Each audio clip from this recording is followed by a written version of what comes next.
A'udzubillahi minasyaitonirrajim. Bismillahirrahmanirrahim. Kita buka dengan Ummul Kitab Al-Fatihah.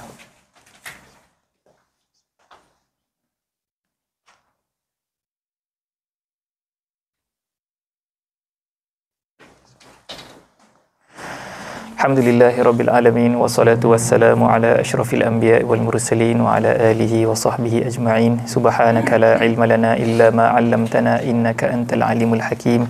Wala haula wala quwwata illa billahil aliyyil azim. Rabbana shrah lana sudurana wa yassir lana umurana wahlul 'uqdatan min alsinatina yafqahu aqwalana wa zidna ilma.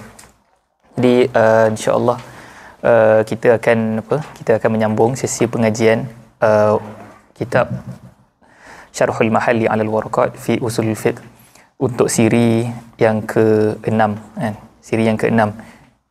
Jadi insya-Allah kita akan sambung pada ana akan cuba untuk cover dua bahagian iaitu af'al kan dan juga an-nasakh insya-Allah. Jadi sebelum kita masuk ke topik perbincangan, sukalah untuk anda mengucapkan kepada para peserta ikhwan dan akhwat Ramadan Karim. Ramadan Karim lah.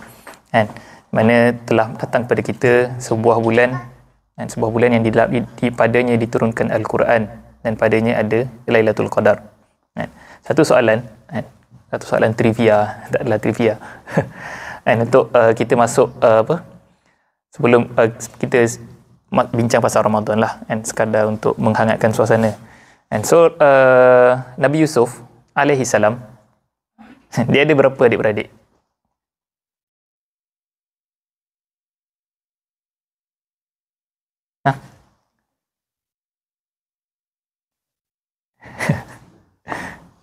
Ada berapa? Ada 7, ada 8, ada 9, ada 11. Jawapan dia ada 12. Sebab apa? Sebab dalam surah Yusuf, iz qala Yusuf li abihi ya abati inni ra'aitu 11 kawkaban wasyamsa wal qamar. So 11 kawkaban tu adalah dia punya adik-beradik. So termasuk dia adalah 12. So ada sebahagian yang mengatakan bahawa Ramadan ni di sisi Allah Ta'ala adalah ibarat Nabi Yusuf di kalangan adik-beradiknya lah. Adik-beradiknya ada 12, maka yang terindah antara 12 tu adalah Nabi Yusuf alaihi salam. So maka bila jadi macam tu, janganlah kita melayan Ramadan sebagaimana adik-beradik Nabi Yusuf melayan Nabi Yusuf. Dia buat apa? Dia campakkan dalam perigi. Lepas tu dan juga orang sekelilingnya melayan macam mana? Wasyarauhu bisamanin bakhsin, menjualnya dengan harga yang murah. Bahkan buatlah sebagaimana yang dilakukan oleh Al-Aziz, akrimi maswahu, letakkanlah dia pada tempat yang seeloknya lah. Denganlah macam itulah barulah kita betul-betul memuliakan Ramadan itulah.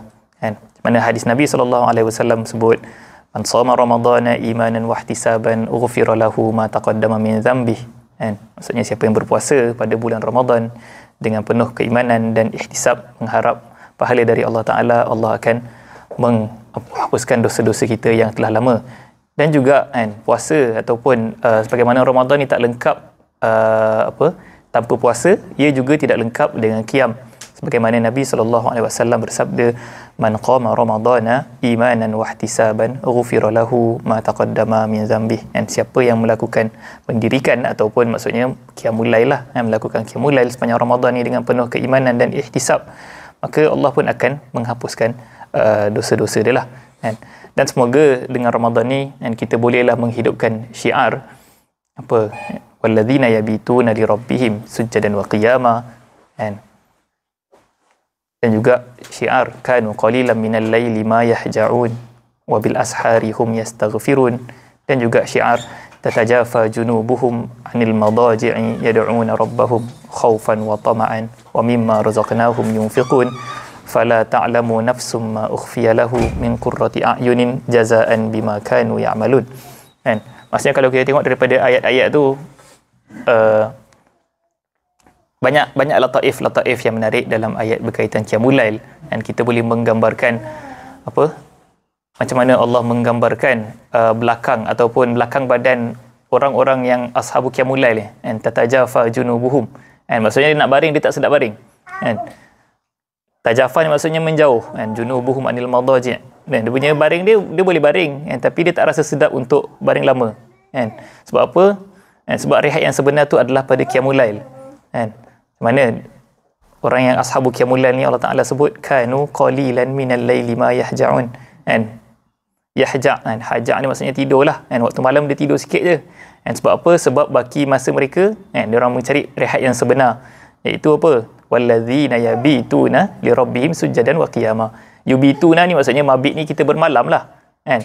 So maksudnya yubitu ni, kan, malam yang sebenar dia bukanlah pada tempat tidur dia, kan, tetapi adalah bila mana pada qiyamul lail, kan, pada dia memperbanyakkan rukuk dan sujud dia pada waktu malam, kan. Itulah bagi dia mabit yang sebenar, kan, bagi al-muttaqin. Ataupun, kan, sebenarnya ataupun macam mana Allah Taala sebut bila menceritakan tentang qiyamul lail, amman huwa qanitun ana al-laili sajidan wa qa'iman yahzarul akhirah wa yarju rahmata rabbih kul hal yastawi alladhina ya'lamuna wal ladhina la ya'lamun, kan. Sama tak keadaan dia, kan, amman huwa qanitun ana al-laili sajidan wa qa'iman, kan. Sama tak keadaan dia orang kebiasaan, kan, dengan orang yang bangun melakukan qiyamul lail pada waktu malam, sajidan wa qa'iman yahzarul akhirah wa yarju rahmata rabbih, kan. Ya, akhwat boleh terjemah sendirilah, kan. Tapi penghujung dia, penghujung dia adalah Allah Taala menyimpulkan, kan, qul hal yastawil ladzina ya'lamuna wal ladzina la ya'lamun, kan. So sebenarnya hakikatnya ataupun last sekali qiyamul lail ni adalah mi'yar ilmu kita, kan. Kalau kita nak timbang tahap kita ni, ilmu kita banyak, di mana ilmu tu last sekali nak dia punya samarah dia adalah khasyah, kan. Benda tu ditimbang dengan qiyamul lail sebagaimana Allah Taala mengajar kita dalam Al-Quran. Jadi semoga Ramadan ni kita boleh, kan, menjadi ashab qiyamul lail, kan. Orang yang apa? Tatajafa junubuhum, kan, qalilan minal laili ma yahja'un walladzina yabituna li rabbihim, kan. So Ramadan ni adalah peluang untuk kita cuba, kan, untuk meletakkan qiyamul lail tu sebagai harian kita lah. Dan juga dalam masa yang sama Ramadan ni juga adalah bulan Al-Quran lah, kan. Ulama sebut, kan, apa yang bercampur dengan Al-Quran semuanya berkat, kan. Apa yang menurunkan Al-Quran adalah Jibril, yang jadilah dia sebagai apa? Sayyidul Malaikah, kan. Dia turun pada bulan Ramadan, kan, jadilah dia sebaik-baik bulan, kan. Turun pada malam Lailatul Qadar, jadilah dia khairum min alfi syahr, kan. Turun kepada Nabi SAW, jadilah dia apa? Khatimul Anbiya, Sayyidil Mursalin, kan. Turun kepada Nabi Muhammad, kepada umat Nabi Muhammad, jadilah dia khairul ummah, kan. Turunlah dia kepada, kan, kepada apa? Kan, kepada pengikut, kan, kepada orang yang memegang, kan. Jadi kepada orang yang menjaganya, maka Allah pun akan menjaganya lah, kan. Sebab apa? Sebab Allah Ta'ala sebut inna nahnu nazzalna dzikra wa inna lahu lahafizun. Kata ma talahamal Quran bi syai'in illa barakahu, kan. Sebagaimana macam tu juga kita mengharapkan dengan apa? Dengan kita membaca Al-Quran, dan juga kita talahum dengan Al-Quran, Allah akan memberkati kehidupan kita, dan kehidupan keluarga kita, kehidupan anak kita, dan juga kehidupan masirah hayah kita lah, kan.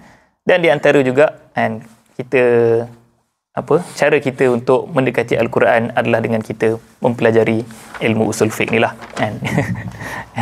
Kita mempelajari ilmu usul fiqh, iaitu macam mana kita memahami apa Allah Ta'ala nak, ataupun apakah yang bila mana nak daripada ayat ni, macam mana memahami dilalatul alfaz, dan apa yang Allah Ta'ala, apakah maksud daripada Allah Ta'ala mensyariatkan satu-satu benda, kan. Itu pun sebahagian daripada ilmu usul fiqh.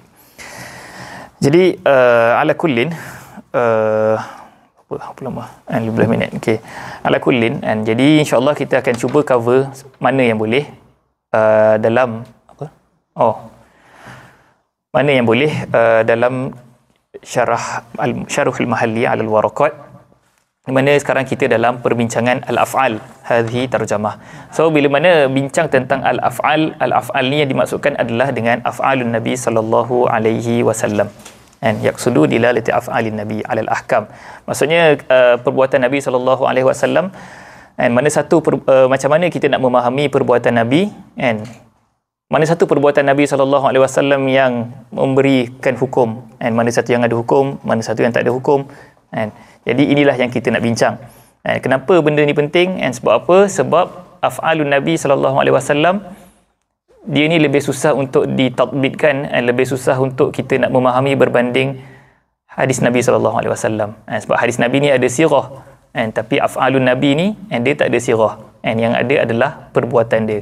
Jadi bila Nabi SAW tu buat, so kita pun akan pening, apa Nabi SAW buat ni, adakah wajib atau adakah mandub, atau adakah ia mubah, Jadi setiap satu tu ada dia punya perbahasan dia yang masing-masing,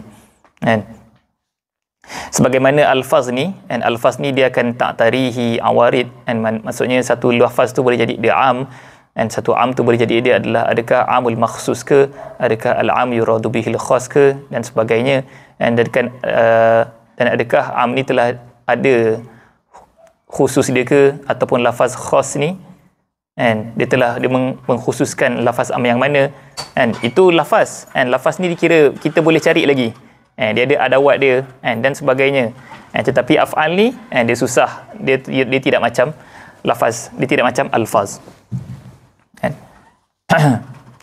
So jadi kenapa perbuatan Nabi SAW dia punya perbuatan dia boleh dilihat sebagai masdar pada ahkam, semuanya, ataupun dia punya masalah dia mutafarra'ah daripada permasalahan ismatul anbiya lah, sebab apa Nabi SAW ni dia maksum, maka tidak ada, semua perbuatan dia adalah betul, So daripada tu kita melihat bahawa perbuatan Nabi SAW adalah sumber tasyri', apa yang Nabi SAW itu adalah tasyri'. So dia mula daripada ismatul anbiya tu. So secara ringkas, kita boleh simpulkan perbahasan ataupun perbuatan Nabi SAW ni kepada 3 pecahan lah, ataupun kita boleh letak 4 lah. Yang pertama adalah af'alun jibiliyah. Af'al jibiliyah ni adalah apa yang Nabi SAW dia buat disebabkan dia adalah seorang manusia. Nabi SAW ni dia suka, dia makan, dia minum, dia berdiri, dia bangun, dia tidur, dia suka satu jenis makanan, dan sebagainya, maka kita tidak diperintahkan untuk kita ikut, Tapi kalaulah kita ikut disebabkan kita mencintai Nabi SAW, kita nak jadi macam dia, maka kita boleh dapat pahala. Tapi poin dia, kita tidak diperintahkan untuk mentaasi, Maksudnya kalau kita boleh hukum asal, ataupun kita boleh katakan al-aslu pada fi'lun Nabi SAW adalah qauluhu ta'ala laqad kana lakum fi rasulillahi uswatun hasanah. So kalau boleh kita nak ikut Nabi SAW ni pada setiap sudut, Tapi lalas perbuatan Nabi ni laisa ala wizanin wahid, bukannya semua kita boleh pukul sama rata, sebab apa? Sebab ada banyak jenis. Yang pertama tadi anda sebut, yang pertama adalah af'al jibiliyah, yang di mana Nabi SAW buat disebabkan dia adalah seorang manusia, Nabi adalah bashar, innama ana basyarum mislukum yuha. So dalam af'al jibiliyah, af'al jibiliyah ni, sebahagian ulama mengatakan kalaulah apa yang Nabi buat secara mutlak, maka itu boleh kita kategorikan sebagai istihbab, Nabi SAW suka makan madu, maka kita pun suka makan madu disebabkan untuk ikut Nabi SAW, boleh. Nabi SAW baring di atas dia punya lambung kiri, suka baring mengiring ke kanan, baring kanan, ataupun Nabi SAW suka pakai warna putih, kita pun ikut disebabkan ikut sunnah Nabi, maka kita boleh dapat pahala. Tapi sebahagian lain mengatakan bahawa Nabi SAW dia melihat bahawa perbuatan Nabi sebagai jibili ni tak, bukannya la yuhmal alal istihbab, tapi alal mubah, contohnya itu yang pertama. Yang kedua adalah af'al bayaniyah tasyri'iyah, mana bila Nabi SAW buat satu benda tu untuk menerangkan, maka itu benda yang kita kena buat. Contohnya Nabi SAW sebut sallu kama ra'aitumuni usalli, maksudnya Nabi SAW suruh kita buat sebagaimana dia buat, maksudnya dia punya penjelasan kat situ. So bila yang macam memang Nabi SAW buat untuk kita ikut, menceritakan tentang maqadir, menceritakan tentang hukum, contoh inna narkabul bahr, hadis Nabi SAW menceritakan tentang bangkai laut ataupun ikan, ikan ni tak payah sembelih, Nabi SAW sebut huwal hillu maitatuhu huwa tuhuru ma'uhu al-hillu maitatuhu. And so itu adalah af'al bayaniyah, and tasyri', itu adalah tasyri', and maka itu kita wajib ikut. And itu yang kedua. Dan juga dia bergantung kepada apa yang Nabi SAW sebut, adakah ni wajib ataupun adakah dia ni sunat. And so kalau memang secara eksplisit atau secara jelas dia sebut wajib atau sunat, maka hukum dia adalah pada kat situlah, and wajib atau sunat tu. And tapi poin dia, kita diarahkan untuk ta'asi, iaitu kan asal perkataan daripada uswah tadi, and ta'asi ni kita kena ikut. Yang kedua. And yang ketiga adalah khasaisun Nabi SAW, and hukum-hukum yang khusus kepada Nabi SAW, and di mana dia terpecah kepada 3, and iaitu yang pertama adalah hukum ataupun perbuatan yang mubah kepada Nabi SAW, iaitu Nabi boleh mengahwini lebih dari 4 wanita kan, pada satu masa, dan itu mubah untuk Nabi SAW. Yang kedua, ataupun haramun alaih, ada khasais, dan ada certain perbuatan, certain perkara yang haram kepada Nabi SAW, iaitu aklu sadaqah, dan Nabi tak boleh menerima sedekah, dan juga keturunan Nabi tak boleh, dan keturunan Nabi tak ada miras lah, kan. Itu yang kedua. Dan yang pertama mubah, yang kedua haram, yang ketiga adalah yang wajib ke atas Nabi SAW. Dan contohnya macam qiyamul lail, di mana dia telah dinasahkan daripada umat Nabi SAW, tapi kekal dia punya tasyri' dia kepada Nabi SAW. So semua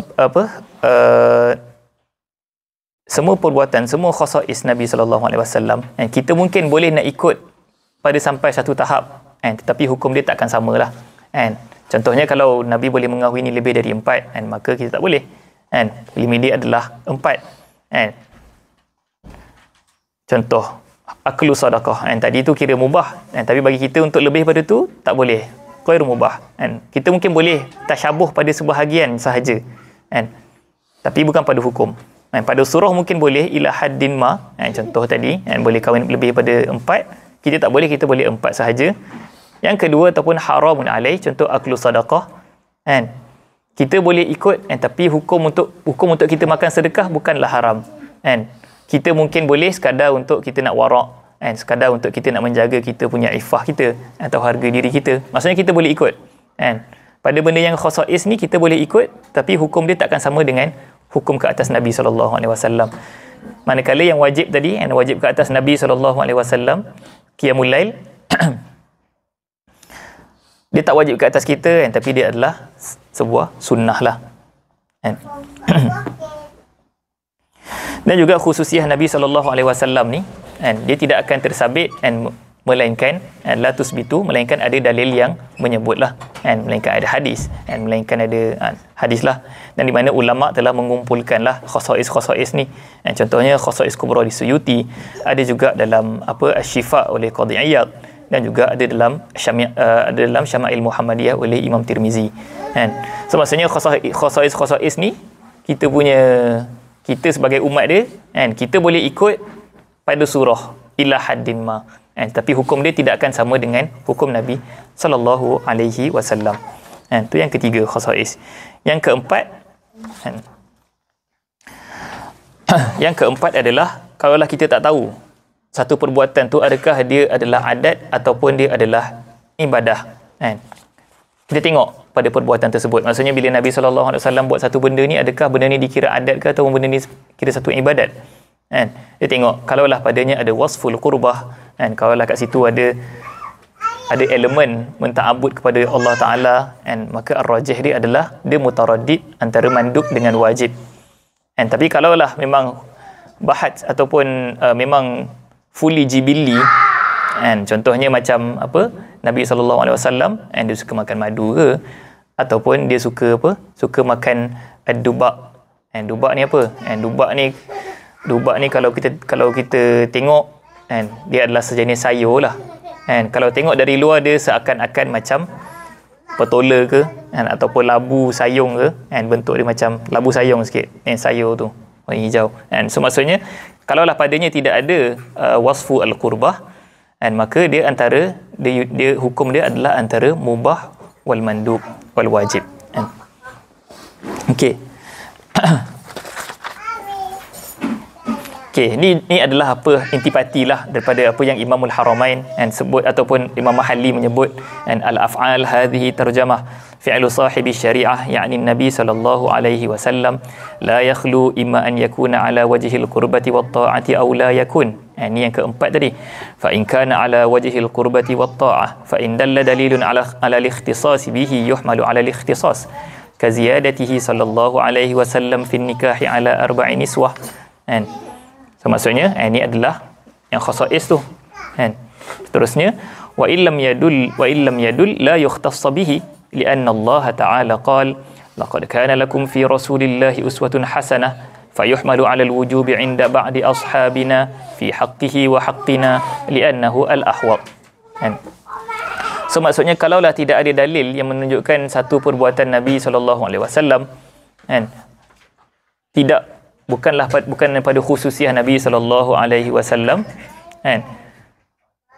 So kita ada sebahagian ulama Syafi'iyah mengatakan kalaulah kita tak tahu yang satu perbuatan ni Nabi buat sallallahu alaihi wasallam sebab apa kan, fayuhmalu 'alal wujub kan. Bila Nabi buat sallallahu alaihi wasallam kita tak tahu hukum dia sama ada wajib atau nadab kan. Tadi kita kata kalau al-aslu dia nadab kan, tapi kalau kita tak tahu antara wujub atau nadab fayuhmalu 'alal wujubi inda ba'di ashabina, maka perbuatan tu kan wajib untuk kita ikuti kan. Tapi adakah ini yang dipegang oleh jumhurul usuliyin ataupun jumhur asy-syafi'iyah kan? Tidak. Sebab apa? Sebab dia sebut inda ba'di ashabina fi haqqihi wa haqqina li'annahu al-ahwat kan, pada hak Nabi sallallahu alaihi wasallam. Maksudnya memang Nabi sallallahu alaihi wasallam kena buat benda tu kan. So dia kata Nabi wajib, kita pun wajib juga li'annahu al-ahwat kan. Sebab apa? Itulah yang paling terselamat kan.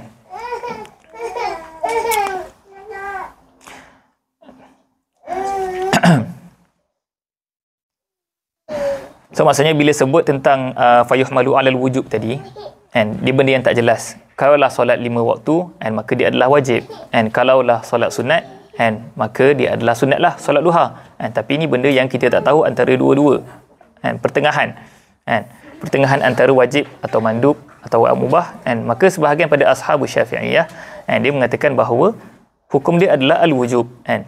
Jadi siapakah yang menyebut ni kan? Yang menyebut ni adalah Abi Sa'id al-Istakhri dan juga Ibnu Suraij dan juga Ibnu Abi Hurairah min asy-Syafi'iyah dan sebahagian daripada Syafi'iyah kan.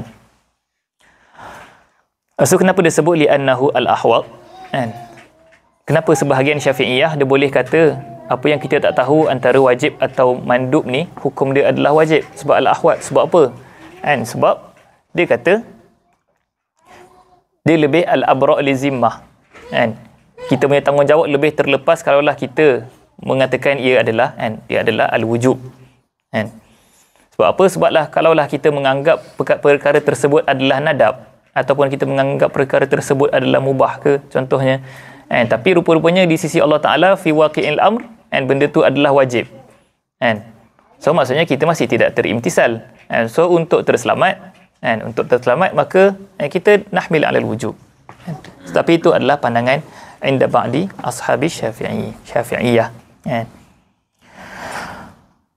Tapi wa min ashabina man qala yuhmalu 'ala an-nadabi li'annahu al-mutahaqqaq ba'da at-talab kan. Sebahagian daripada ashabi syafi'iyah dan inilah yang dipegang oleh Imamul Haramain Al-Juwaini mengatakan kan, kalaulah tidak jelas maka fayuhmal 'ala an-nadab kan. Sebab apa? Sebab aqallu syai' kan, bila mana ada talab, bila mana kita melihat perbuatan Nabi SAW sebagai satu arahan dari Allah Ta'ala kan. Sebab Allah Ta'ala sebut apa? Laqad kana lakum fi rasulillahi uswatun hasanah kan. So aqallu syai' kan, paling kurang nadab lah kan.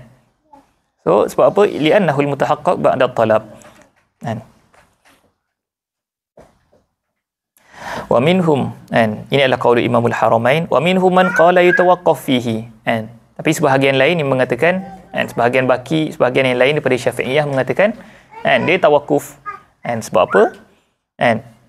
Sebabkan dia nampak ada dalil yang wajib dan juga ada dalil yang sunat kan. So bila mana bertembung kan, contohnya apa so bila mana bertembung dalil yang wajib ataupun nak kata bila disebut contohnya macam isu apa, isu tadi isu Nabi SAW, dan ada hadis Nabi SAW, kana Nabi idza shalla raka'atai al-fajr ittaja'a ala shiqqahil ayman. Kan hadis Aisyah radhiyallahu anha, dia kata Nabi SAW lepas solat sunat sebelum subuh, kan maka Nabi akan baring dekat ni, mengiring ke kanan, kan. So ulama khilaf dalam perbuatan ni, kan. Sebab apa? Sebab Nabi SAW dia sentiasa buat. Benda ni adalah satu benda yang adat, kan. Untuk kanan Nabi, kan. Kanan ni pun ya dulu ala istimrar, kan. Tapi ada juga hadis lain yang mengatakan, hadis Aisyah radhiyallahu anha, dia kata, fa in kuntum mustayqizatan haddathani wa illa ittaja'a. Dia kata kalaulah aku bangun pada waktu tu, kalau aku bangun pada waktu Nabi SAW lepas solat sunat, lepas solat sunat rawatib tu, maka dia akan bersembang dengan aku. Tapi kalaulah aku tak bangun lagi pada waktu tu, maka dia akan terus baring. So menunjukkan bahawa benda tu Nabi kadang-kadang buat, kadang-kadang tak buat. So maksudnya dia ada ta'arud kat situ. Dalil wujub dia adalah apa? Dalil wujub dia adalah laqad kana lakum fi Rasulillah uswatun hasanah, wajib ikut Nabi SAW. Tapi ada juga dalil nadab, yang menunjukkan bahawa seolah-olah Nabi kadang buat dan kadang tinggal. So maksudnya selagi tak jelas, tidak menjumpa satu bayan yang jelas, maka dia tawakuf. Sebab apa? Sebab ada dalil mujib dan juga ada dalil nadab. So kita susah nak mentarjihkan antara dua ni, maka dia tawakuf. Ini adalah pendapat sebahagian daripada Syafi'iyah. Antaranya adalah Sayrafi, Ad-Daqaq, Abu Ishaq Syarazi, Al-Ghazali dan juga Ar-Razi, di sisi Syafi'iyah. Itu yang disebut tu. Wa minhum man qala yatawaqqaf fihi li ta'arudil adillati fi zalik. Tapi last sekali maksudnya dalam permasalahan yang tadi, last sekali di sisi Syafi'iyah, maksudnya dia punya khilaf tadi, ada juga antara khilaf besar dia adalah antara Maliki dengan Syafi'iyah, Malikiyah dengan Syafi'iyah. Sebab pada Malikiyah dia melihat pada al-aslu perbuatan Nabi SAW adalah ibahah, bukannya pada an-nadab. So dia nampak kenapa Nabi SAW baring lepas solat subuh, sebabkan apa? Sebab dia dah penat qiyamul lail sepanjang malam, lepas witir, kemudian dia solat sunat, lepas kemudian dia baring kejap. So maksudnya tu adalah jibiliyah dia, so mubah. Tetapi kalaulah Syafi'iyah, dia kembali kepada permasalahan, dia kata al-aslu pada af'al Nabi SAW adalah kurbah dan tasyri'. Lebih-lebih lagi bila mana Nabi SAW sentiasa buat benda tu. Dan dalam permasalahan ni, sebahagian daripada Syafi'iyah, macam mana yang golongan tadi, Hamal apa? Wa huwa indal wujub inda ba'di ashabina. Istakhri dan juga Ibnu Suraj melihat benda ni wajib. So dia kata kalaulah siapa dah habis solat sunat, dah habis solat lepas solat sunat sebelum subuh, maka baringlah, wajib baring. Sebab apa? Sebab kita tak tahu antara ibadah dan adah. Fayuhmalu 'alal wujubi inda ba'di ashabina. Antaranya adalah Ibnu Suraj dan Istakhri. Sebab apa? Sebab dia nampak kita tak tahu Nabi buat ni sunat ke wajib ni. Kalau kita buat sunat, kita tinggal, kadang buat, kadang tinggal, tiba-tiba wajib contohnya. So kita akan kena ikut. So baiklah kita wujub ni di sudut Ibnu Suraj yang Istakhri, tapi maksudnya lah sekali yang dipegang oleh Syafi'iyah adalah dia adalah ala nadab. So kenapa Nabi SAW buat dan tinggal, dia tinggalkan tu liyubayyina al-jawaz. Kenapa Nabi buat? Supaya menunjukkan bahawa benda tu adalah benda yang jawaz lah, benda yang sunat, bukannya benda yang wajib. Dia ada satu dalam perbuatan Nabi SAW, macam mana kita sebut tadi, dalam af'al jibiliyah lah kot, ni kita maksudnya kalau tadi apa yang dipegang oleh Syafi'iyah bahawa kalau kita ikut Nabi SAW disebabkan kita cinta kepada Nabi SAW dan juga kita ta'zim dan sebagainya, maka kita akan dapat pahala. So maksudnya kita tengok tu daripada sudut pahala, dapat pahala dan sebagainya. Contohnya macam tu juga kalau kita ta'zim dengan orang, kita ta'zim dengan sebahagian orang, kita tengok orang ni pakai color tertentu, kita tengok cara pemakaian tertentu, kita pun rasa nak ikut juga, kita punya taubat kita pun tergerak untuk nak buat macam tu juga. Macam tu juga dengan Nabi SAW. Tapi ada sebahagian ulama dia nampak bahawa sebenarnya selain daripada kita nak ikut sunnah Nabi ni, kan, sebenarnya apa yang Nabi buat sallallahu alaihi wasallam ni adalah taubat yang paling a'dal, kan, paling mutawasit. Apa yang Nabi buat sallallahu alaihi wasallam itulah dia punya rutin yang terbaik, kan. Apa yang Nabi suka makan madu. Oh, kat situ rupanya sebab apa? Sebab dalam madu tu ada, kan, ada syifa dan sebagainya. Dan kenapa Nabi suka warna putih? Dan sebabkan putih tu menunjukkan kebersihan dan sebagainya lah.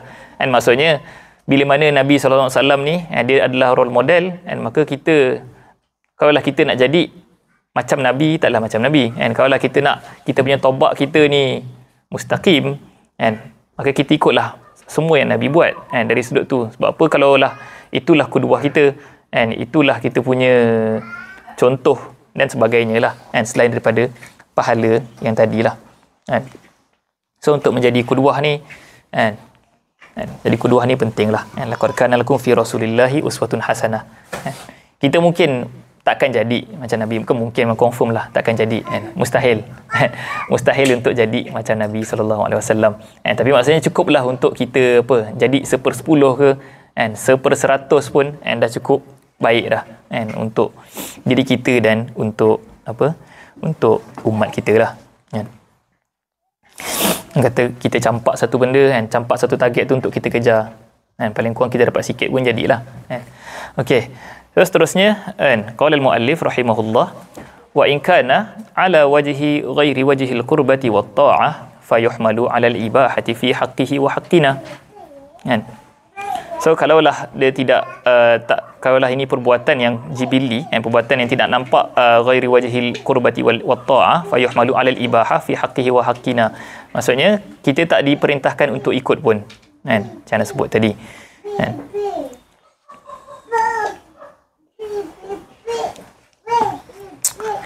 Okey.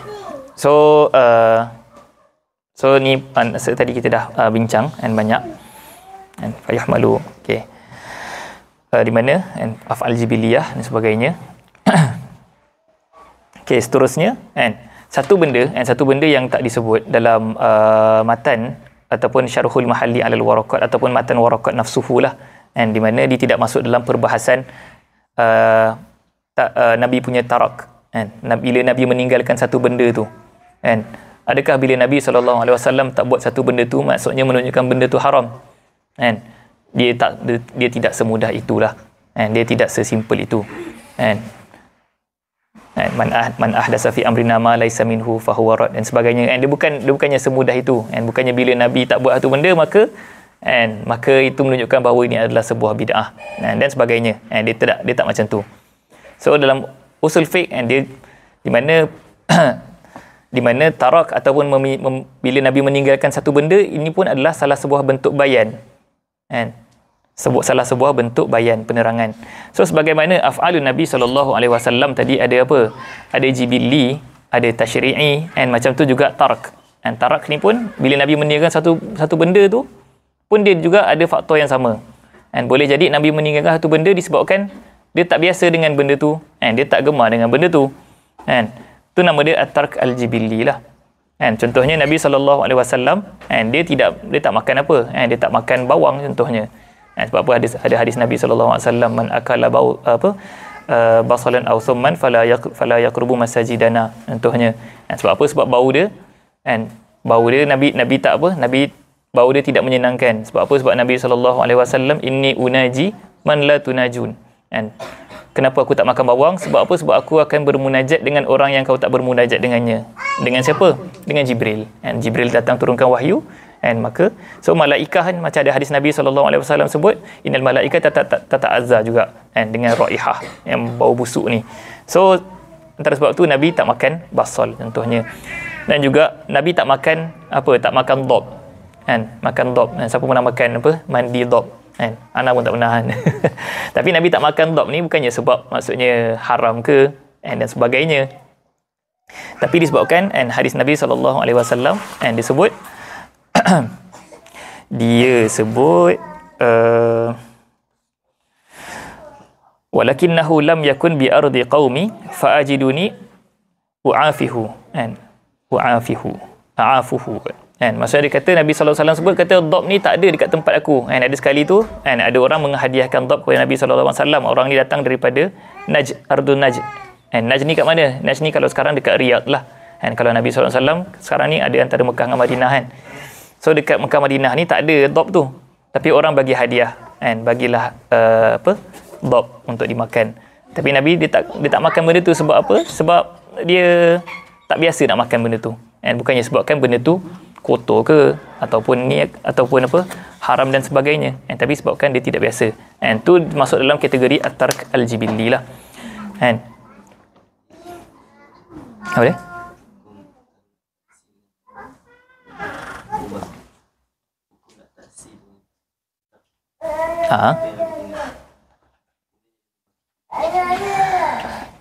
Dia hukum dia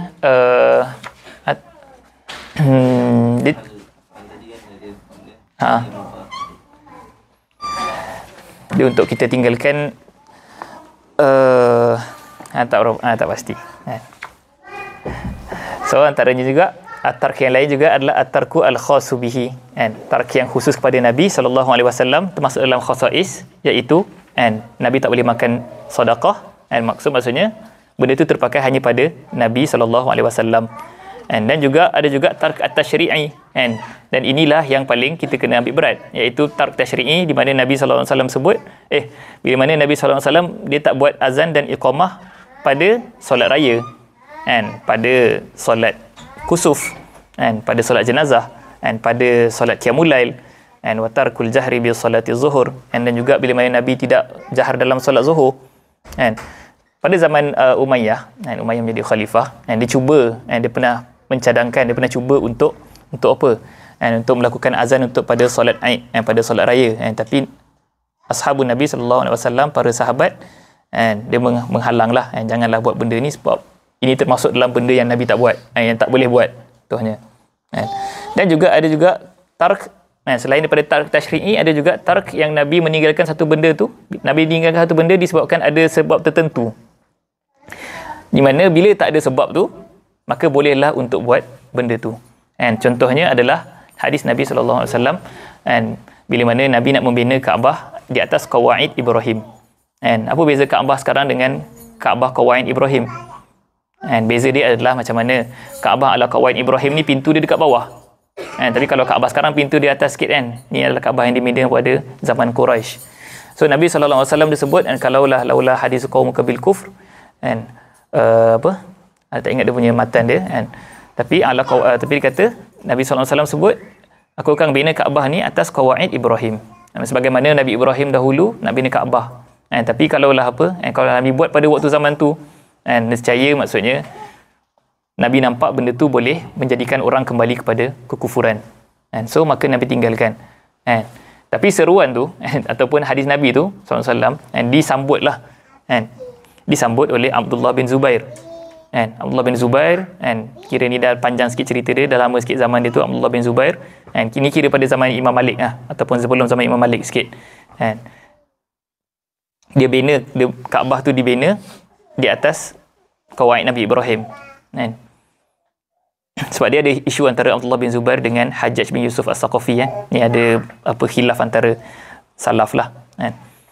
Tapi kemudian selepas Kaabah tu dibina atas Qawaid Nabi Ibrahim, Hajjaj bin Yusuf As-Saqafi, dia menghancurkan Kaabah tu menggunakan manjanik dia. Lepas tu dia bina balik atas bentuk yang Quraisy tadi tu. Sebab apa? Sebab dia tak nak ada asar.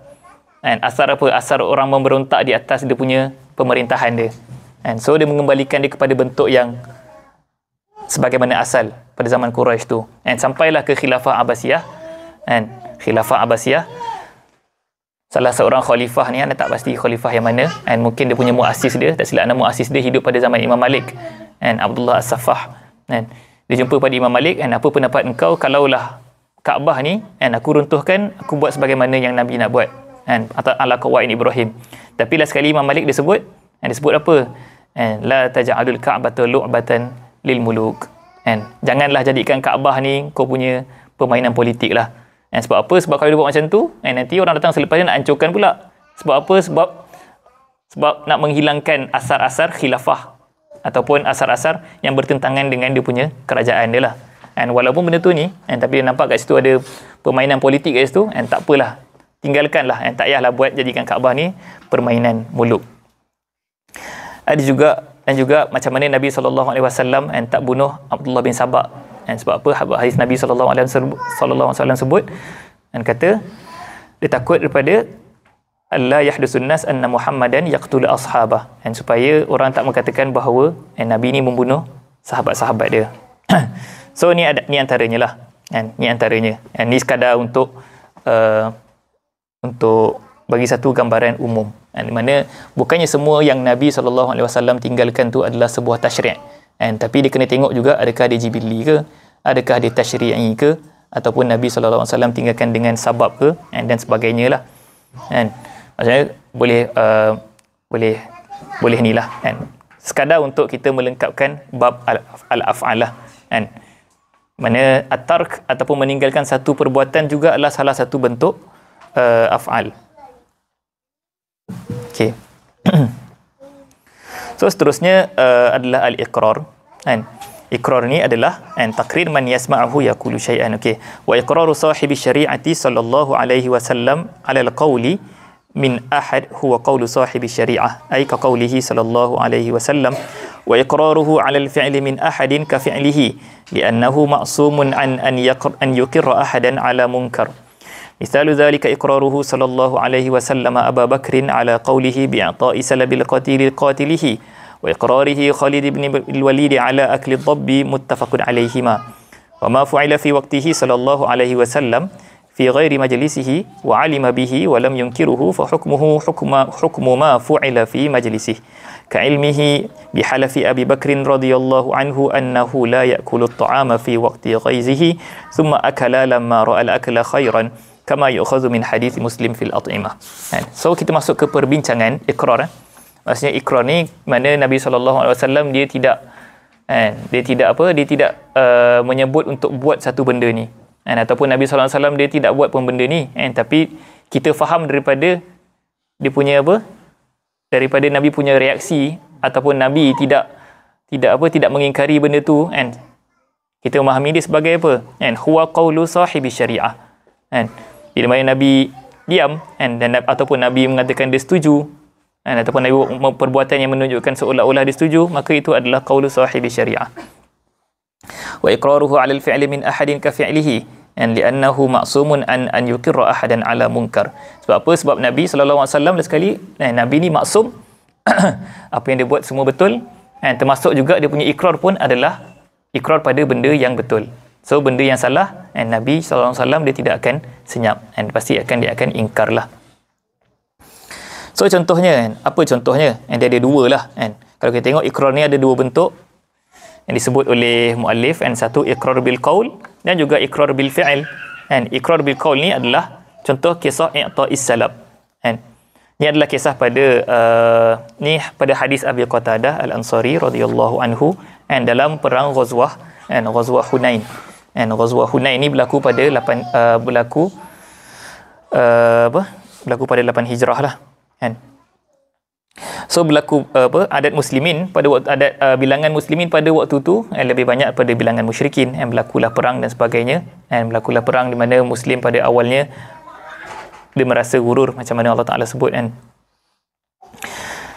lepas tu kemudian selepas tu dia urundur sekejap, kemudian barulah perang semula, kemudian menanglah perang tu.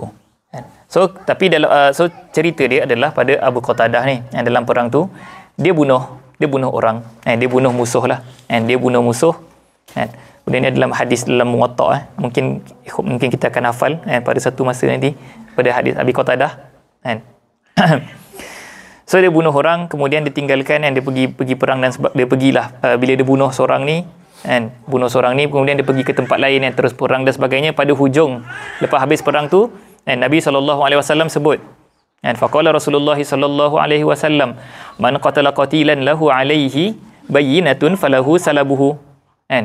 Siapa yang bunuh seorang, siapa yang bunuh musuh pada waktu perang, maka milik dia lah salab orang yang dibunuh tu. Salab ni apa? Salab ni adalah kelengkapan perang orang tu. So kalau lah seorang ni dibunuh seorang yang lain, mana orang mati ni dia tak ada hak milik dah, maka bagi orang yang membunuh tu lah dia punya kelengkapan perang, senjata dia ke, ataupun dia punya perisai dia ke, dan sebagainya. So Nabi sallallahu alaihi wasallam sebut siapa yang bunuh man qatala qatilan, membunuh seorang musuh, lahu alaihi bayyinah, dan juga ada orang yang menjadi saksi bahawa dia bunuh, dia memang dialah yang bunuh, maka falahu salabuhu, maka bagi dia salab tu milik dia. So Abu Qatadah ni dibangun, faqumtu summa qultu man yashhadu li summa jalastu. Benda ni berlaku 3 kali.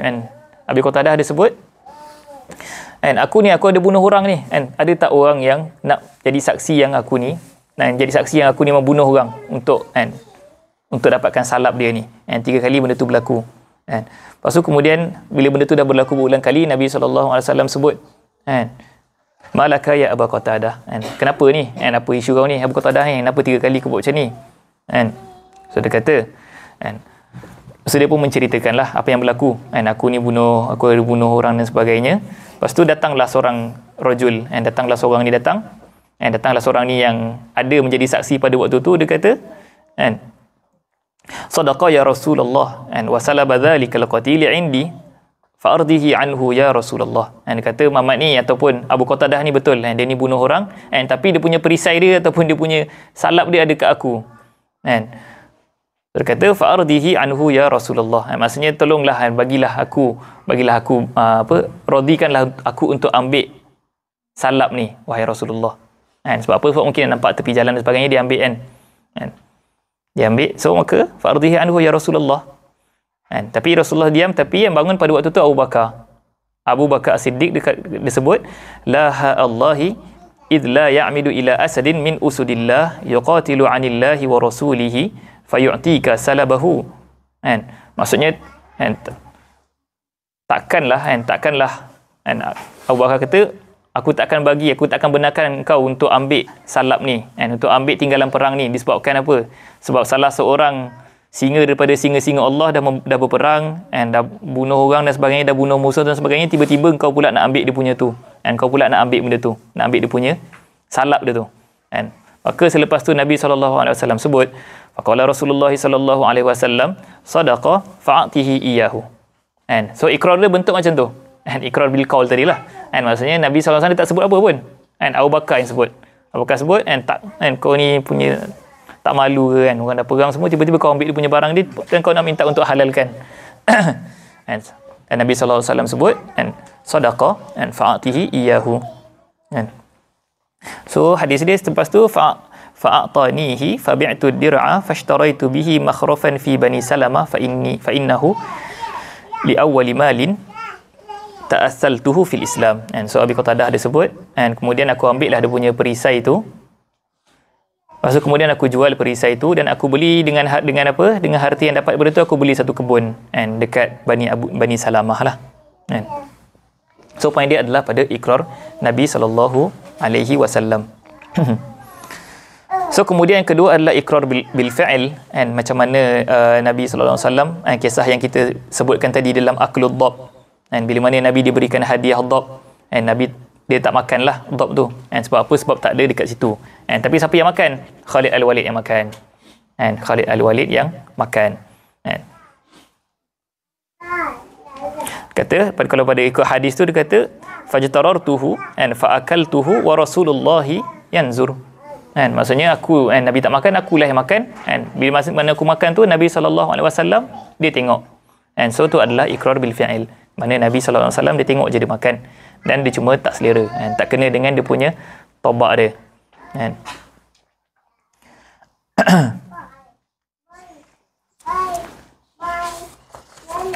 Itu yang kedua lah. Dan juga macam mana wa ma fu'ila fi waqtihi sallallahu alaihi wasallam fi ghairi majlisihi wa alima bihi wa lam yunkiruhu. Apa yang berlaku pada zaman Nabi sallallahu alaihi wasallam, dia tahu pasal benda tu tetapi dia tidak mengingkarinya.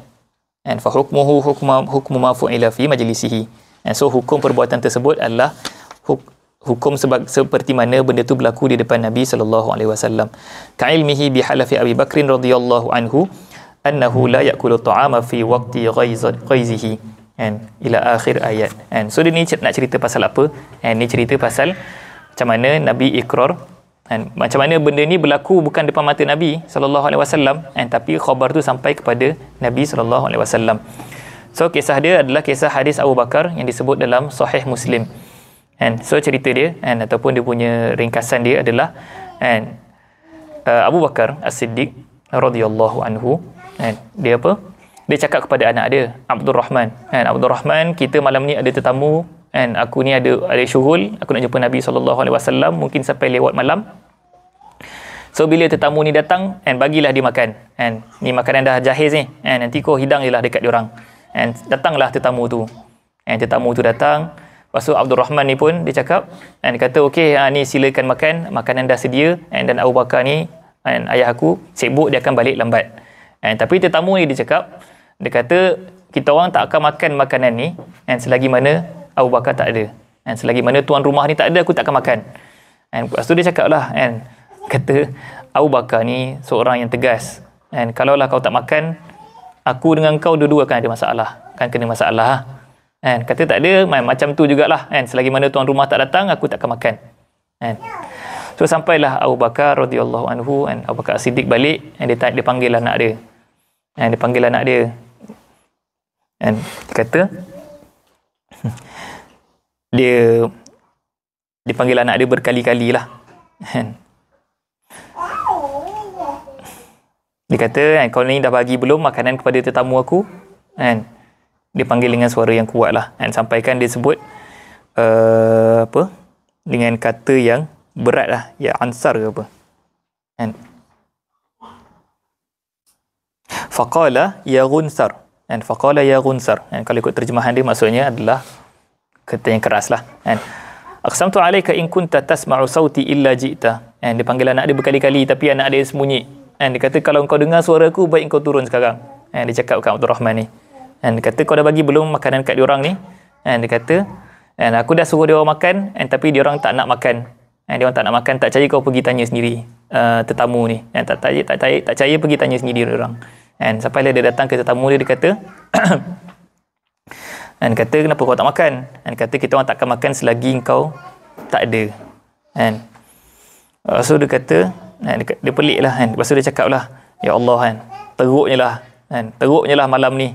Korang ni aku tak adalah menyusahkan. Korang ni aku dah bagi makan je lah, tak payah nak tunggu aku dan sebagainya. So dia bersumpah, faqala Abu Bakar fa wallahi la at'amuhu al-lailah. Maksudnya dia kata, kalau korang berkeras sangat macam ni, aku tak akan makan dengan korang. Lepas tu dia kata, kalau macam tu, kita orang pun bersumpah yang kita orang tak akan makan sampai kau makan. Dua-dua bersumpah.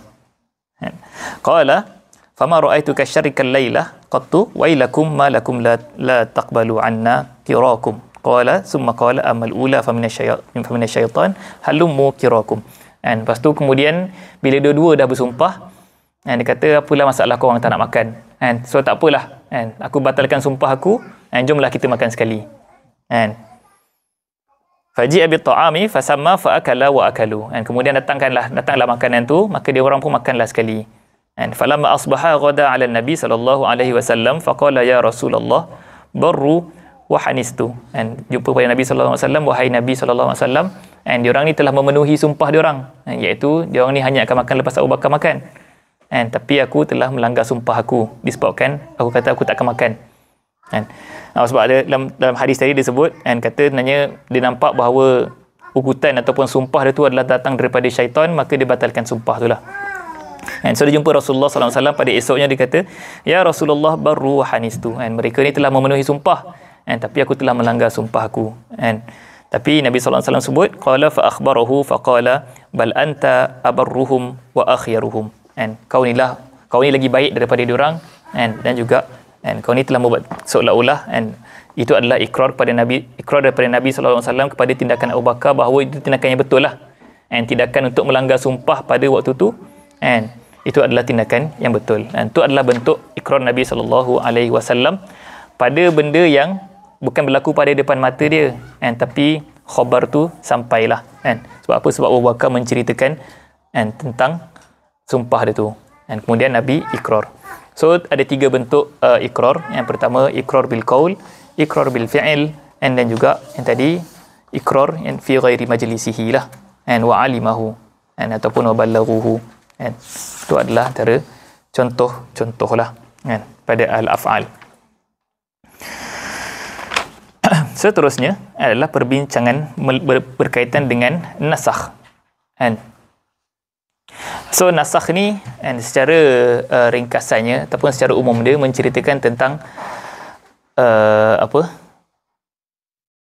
tentang macam mana satu hukum tu, benda tu telah sabit dan benda tu telah benda tu telah Allah Taala turunkan, dan kemudian hukum tersebut berhenti untuk diamalkan kan. So qala al-muallif rahimahullah, kita tengok mana yang sempat. Okay. Wa amma an-naskhu fa ma'nahu lughatan al-izalah, yuqalu nasakhat asy-syamsu az-zilla idza azalathu wa rafa'athu bin bisatiha, wa qila ma'nahu an-naql min qawlihim nasakhtu ma fi hadha al-kitab idza naqalathu bi ashkali kitabatihi, wa hadduhu shar'an al-khitabu ad-dalu ala raf'il hukmi thabiti bil khitabil mutaqaddam ala wajhin laulahu lakana thabitan ma'a tarakhihi anhu, hadha haddun lin-nasikh kan. So kita masuk perbincangan nasakh kan. So nasakh ni maksud dia apa kan? Nasakh ni daripada secara lughatan dan secara secara lughahnya ataupun pada kata akarnya, and dia ada dua makna, dan ada banyak maksud lah, tapi yang dipilih oleh Imamul Haramain untuk dijadikan sandaran adalah al-izalah, and manakala iaitu menghilangkan, and wakila, and so wakila ni adalah sirah tamrid, and sirah yang menunjukkan bahawa and pilihan tu adalah ataupun ikhtiar yang dhaif, and ikhtiar yang tak kuat, and wakila ma'nahu an-naql, and so apa maksud al-izalah? And yuqalu nasakhati syamsu az-zil, and sebagaimana disebut macam mana matahari itu telah menghilangkan apa bayang-bayang, and macam mana dia boleh memanjangkan atau memendekkan daripada bayang-bayang yang panjang, and bila mana matahari itu tegak dia akan jadi pendek, and maka itu adalah dia punya pilihan muallif dari sudut lughah lah. And idza azalathu wa rafa'athu bin bisatiha, wa qila ma'nahu an-naql, and wakila maknahu an-naql, memindahkan, atau bahasa moden dia and mengcopy paste lah. And kalau siapa guna yang bahasa Arab, and control C, maksud dia apa adalah an-nasakh. And nasakhtu ma fi hadzal kitab, iaitu aku mengkopikan apa daripada kitab ni. And idza naqalathu bi ashkali kitabatihi, and kalau dia memindahkan, kalau dia mengkopi ataupun dia meniru balik tulisan yang ada dalam kitab tersebut. And sebab tu kalau kita tengok pada zaman dulu sebelum ada printer, and dia ada kerja nusakh lah, and nusakh, and maksudnya kerja dia adalah untuk mengkopi, kerja dia adalah mengkopikan kitab, and so daripada itulah terhasilnya makhtutat lah, and dan harga dia, and harga setiap satu makhtutat tu pada zaman dulu harga yang mahal, dan sebagaimana yang ikhwat tahu. Sebab apa? Sebab memang renyah nak buat tu, and kita nak tulis pun dan penat, apatah lagi and diorang lah, and bukannya nak beli pen bukan mudah, and bukannya dengan kita pergi kedai dapat 5 genih, nak dapat kertas pun dah satu cerita, and tak ada A4 dan sebagainya, and kertas yang macam tu lah, and kertas yang papyrus ke dan sebagainya. Tapi itulah, and poin dia adalah pada nasakh tu, and kerja dia, and nasakh tu adalah dia mencetak semula, and so tu adalah ta'rif lughawi dia, and tapi wahadduhu syar'an al-khitabu dalu ala raf'il hukmi thabit bil khitabil mutaqaddim ala wajhin laulahu lakana sabitan ma'a tarakhihi anhu. And so ni adalah ta'rif, and ta'rif yang ta'rif Imam Juwaini yang sesuai lah untuk kita untuk kita mendapatkan tasawur, and tasawur terhadap nasakh. And sebab apa? Sebab ta'rif yang kalau kita baca pada buku yang selepas atau selain Waraqat, dia akan bagi takrifan yang lain lah, kan. Contohnya raf'u hukmin syar'i bi khitabin syar'i mutaakhir, yang contohnya, itu adalah takrif lain. Tapi apa yang dia nak fahamkan, apa yang dia nak dimaksudkan daripada takrif ni adalah khitab, datangnya sebuah khitab ataupun sebuah arahan, khitab ni maksudnya adalah wahyu lah, sama ada bayan daripada bayan Qurani atau bayan sunnah lah. Al-khitabud dal ala raf'il hukmi thabit, sebuah khitab yang datang di mana dalalah daripada khitab tu menunjukkan bahawa hukum ni telah terangkat, hukum yang sabit ni telah terangkat. Bil khitabil mutaqaddim ala wajhin, bil khitabil mutaqaddim maksudnya dia mengangkat sebuah hukum yang telah sabit dengan sebuah khitab ataupun dalil yang datang awal lagi. Khitab mutaqaddim maksudnya dalil yang datang sebelumnya datang khitab baru tu. So ada dua khitab, satu khitab dal yang baru datang dan juga ada khitab mutaqaddim yang datang yang dah lama ada. Ala wajhin laulahu lakana sabitan, dari sudut ataupun di mana kalaulah tidak ada khitab yang datang kemudian tu, pastilah hukum tu akan kekal seperti biasa, akan kekal je. Tapi disebabkan datangnya khitab yang baru ni, maka hukum tu telah dinasahkan, ma'a tarakhihi anhu, di mana khitab yang dal ni, khitab yang datang yang menunjukkan bahawa yang dalah ataupun yang khitab yang datang menceritakan tentang nasakh ni, dia datang kemudian. Tu antara syarat nasakh, tarakhi, ma'a tarakhihi anhu. Hadha haddun lin-nasikh.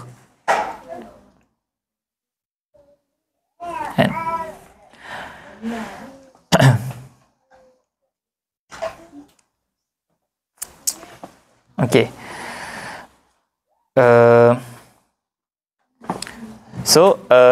Raf'ul hukmu as-sabiq. So kat sini kita boleh bincangkan beberapa soalan. So ada kita kat sini kita tengok Imam Mahali dia memunaqashahkan sikit ataupun dia membincangkan ta'rif kepada ta'rif Imamul Haramain. Dia sebut kat sini wa yu'khadhu minhu haddun nasakh bi annahu raf'ul hukmil mazkur bi khitabin ila akhirih ay raf'u ta'alluqihi bil fi'l. Dia menjelaskan ta'rif tu bila mana Imamul Haramain menyebut secara istilahan raf'ul hukmil mazkur bi khitabin akhar. So yang dimaksudkan dengan rafa' ni bukannya rafa' secara kulli, bukannya hukum tu telah terangkat secara ataupun dibuang ataupun diizalah, tapi dia adalah yang dirafa' adalah rafa' ta'alluq je. Sebab apa? Sebab hukum Allah Ta'ala ni qadim, dari dulu sampailah dalam Lauh Mahfuz tu dah ada hukum, dah ada semua tu dari awal sampai akhir. So hukum tu adalah qadim, tetapi yang dinasahkan tu adalah dia punya ta'alluq pada hadis ni, pada yang sekarang ni. Raf'u ta'alluqihi bil fi'il, rafa' dia adalah rafa' ta'alluq, bukanlah rafa' hukum tu secara hakiki.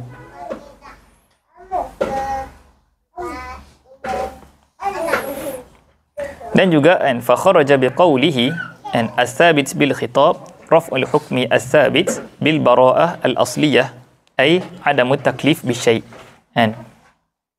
So tidak termasuk dalam perbincangan nasakh ni adalah al-khitab, bila sebab apa? Sebab dia ta'rifkan al-hukmu as-sabit bil khitab. So tak termasuk dalam ta'rif ni hukum yang sabit kerana al-bara'ah al-asliyah.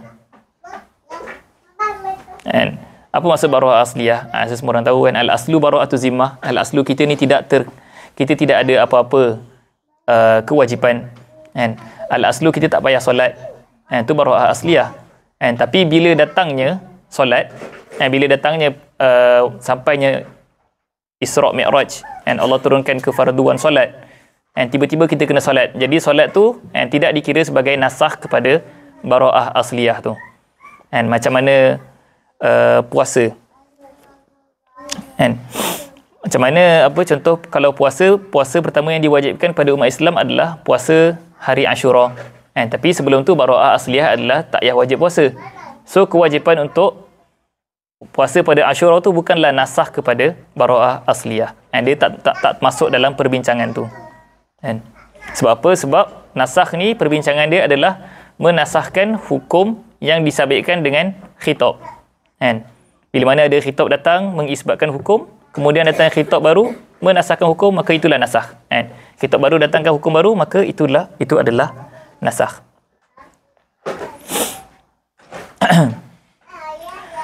Dan juga termasuk apa dia sebut kat sini, wa biqaulina bi khitab al ma'khuz min kalamihi ar-raf'u bil mauti wal junun. So tak termasuk dalam nasakh ni,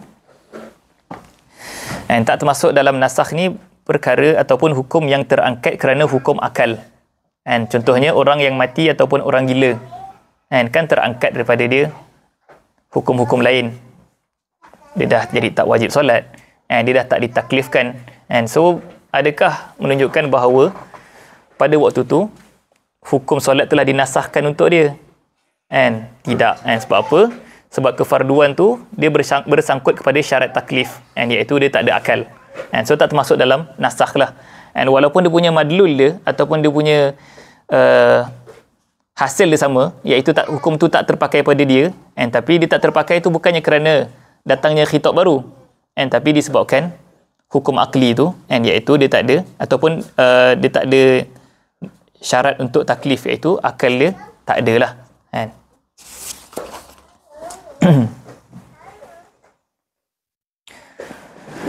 Okey. Seterusnya, qala al-muallif wa biqawlihi ala wajhin ila akhirih ma law kana al-khitab al-awwal mughayyan bi ghayatin aw mu'allalan bi ma'na wa saraha al-khitab ath-thani bi muqtada dhalik fa innahu la yusamma nasikhan lil awwal. Tak termasuk juga dalam takrif nasakh tadi, di mana dia sebut ala wajhin ila akhirih, ma law kana al-khitab al-awwal mughayyan, di mana kalaulah khitab yang awal tu memang dari awal dia dah sebut khitab ni bertempoh, ataupun khitab ni dia terpakai disebabkan ada illah dia, wa saraha al-khitab ats-tsani bi miqtada dhalik fa innahu la yusamma nasikhan lil awwal. Dan juga khitab yang kedua pun menjelaskan benda perkara tersebut, maka dia tidak, khitab yang kedua tu tak disebut atau sebagai nasakh untuk khitab yang pertama, tapi dia hanyalah sebagai mubayyin, sekadar untuk menjelaskan makna khitab yang pertama tadi. Apa contoh mughayyan bi ghayah? Contoh dia adalah hukum yang terpakai untuk certain tempoh, ataupun Allah Ta'ala sebut hukum ni terpakai hanya daripada sini sampai sini. Contohnya dalam kita boleh makan pada waktu malam puasa lah, wa kulu washrabu hatta yatabayyana lakumul khaytul abyad. So kat situ khitab tu menunjukkan kita boleh makan pada waktu sekian je. Dia dah ada, Allah Ta'ala sebut ada fatrah dia, makanlah. Yang penting yatabayyana lakumul khaytul abyad minal khaytil aswad. Itu maksud dia lah. Au mu'allalan bi ma'na, au mu'allalan bil ma'na. Contohnya, so maksudnya point dia adalah nak kata bila mana Allah Ta'ala bagi kita makan sampailah subuh, bukannya bermaksud selepas subuh tu telah dinasahkan ibahah untuk makan tu. Dia hanya menunjukkan bahawa khitab tu ataupun arahan ataupun apa yang Allah benarkan kepada kita tu bertempoh, sampai tempoh ni je boleh. So bila mana kita tak boleh makan selepas tu, dia bukannya menunjukkan khitab, dia hanya bukannya menunjukkan nasakh, dia hanya menunjukkan bahawa yang first tu dia ada ghayah dia, dia ada masa dia lah.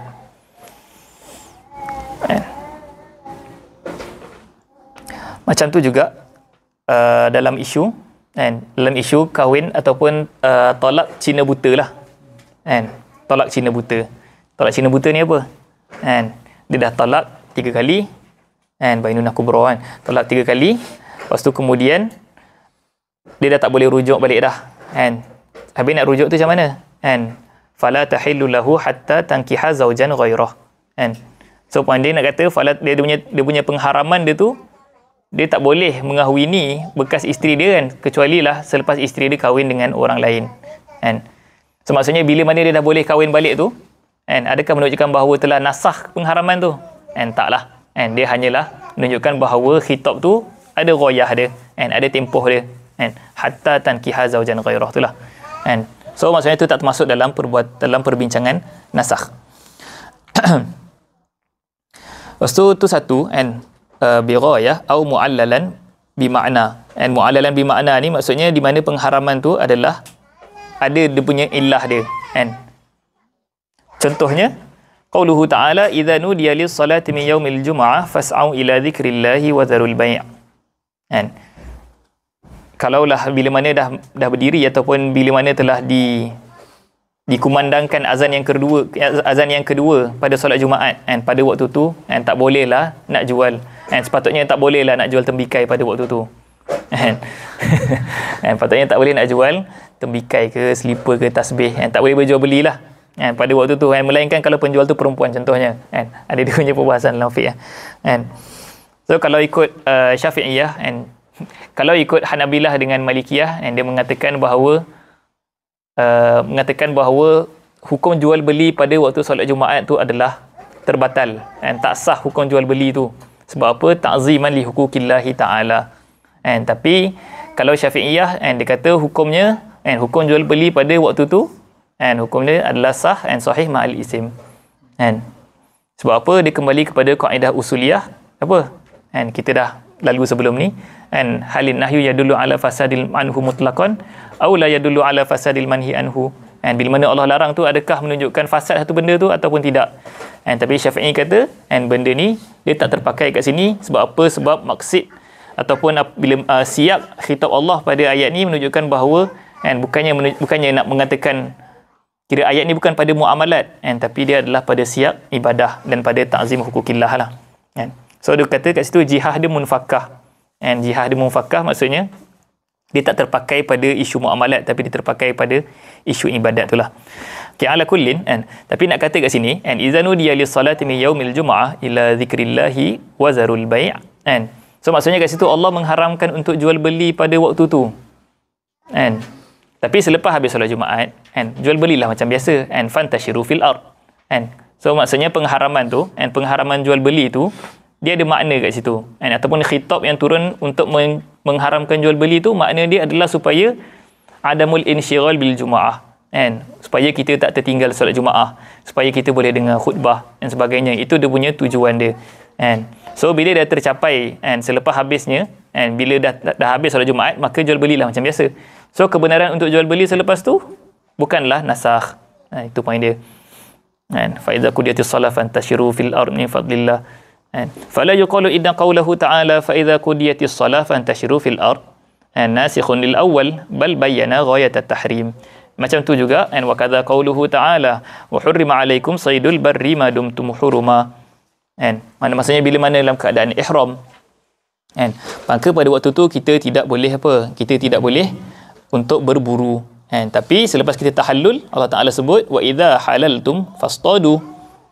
Jadi adakah wa iza halaltum tu nasikh? Adakah dia menasahkan pengharaman untuk berburu? Tidak. Haram maksudnya menunjukkan bahawa kita tak boleh berburu pada tempoh tu, sebab apa? Sebabkan ihram. Dia ada mu'allal bil makna. Lianna tahrima lil ihrami wa qad zala wa kharaja bi qawlihi ma'a tarakhihi anhu mattasala bil khitabi min sifatin aw syartin aw istisna. So tak termasuk, bila mana mentakrifkan ada takrif ma'a tarakhi tadi tu, tu adalah antara syarat ataupun benda yang memisahkan antara nasakh ni dengan takhsis. Sebab apa? Sebab kalau kita tengok nasakh dengan takhsis ni dia ada certain persamaan. Sebab apa? Sebab kalau kita takhsis, kita mengkhususkan sebahagian hukum kepada sebahagian kumpulan. Maksudnya dari satu sudut kita tak beramal dengan hukum yang lain. Nasakh pun konsep dia pun macam tu juga, ada satu dia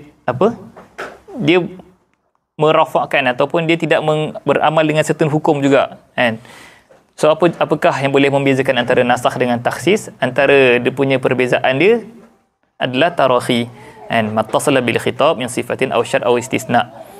So dia kata kat sini, so bila mana ma'a tarakhi ni, ni adalah syarat untuk satu benda tu dikira sebagai nasakh. Sebab apa? Sebab dalam takhsis tak disyaratkan untuk khitab yang menjadi takhsis tu untuk tarakhi. Dia boleh datang awal, boleh datang kemudian, dia boleh sabiq, dia boleh lahiq, dia boleh muqarin. Tapi kalau nasakh, dia mesti tarakhi. Dia mesti selepas khitab yang pertama barulah boleh datang khitab kedua menasahkan. So antara syarat-syarat nasakh yang lain adalah hukum yang mansukh ataupun hukum yang pertama tadi, dia mestilah disabitkan dengan Quran ataupun dengan wahyu. Dan yang kedua, nasakh ni juga mestilah dengan wahyu juga. Dia tak boleh dinasahkan dengan ijma', dia tak boleh dinasahkan dengan qiyas, dan juga dalil-dalil lain lah. Berbeza dengan takhsis. Kalau takhsis kita bincang sebelum ni, dia boleh dinasahkan, dia boleh ditakhsiskan dengan ijma', dia boleh ditakhsiskan dengan qiyas dan sebagainya lah. Dan syarat yang ketiga adalah tarakhi tadi tu, tarakhi an-nuzul. So mattasala bil khitab min sifatin aw syartin, al-muttasil bil khitab adalah mukhassis al-muttasil tadi itulah. Maksudnya tak termasuk dalam ta'rif nasakh itulah. Okey, so seterusnya kita tahu apa? Baik ya. So selesai perbincangan tentang ta'rifun nasakh. So ada beberapa jenis anwa'un nasakh. Ada beberapa jenis nasakh dalam wahyu ni lah. InsyaAllah kita cuba ni yang boleh. So qala al-muallif rahimahullah, wa yajuzu naskhur rasmi wa baqa'ul hukm nahwa asy-syaikhu wasy-syaikhatu idza zanaya farjumuha al-battah. Qala Umar radhiyallahu anhu fa inna qad qara'naha, rawahu Syafi'i wa ghairuhu. Wa qad rajama sallallahu alaihi wasallam al-muhsanin al-muttafaqun alaihi wa huma al-murad bisy-syaikhi wasy-syaikhah. Al-muhsanin ke muhsanain? Muhsanin. Muttafaqun alaihi wa huma al-murad bisy-syaikhi wasy-syaikhah.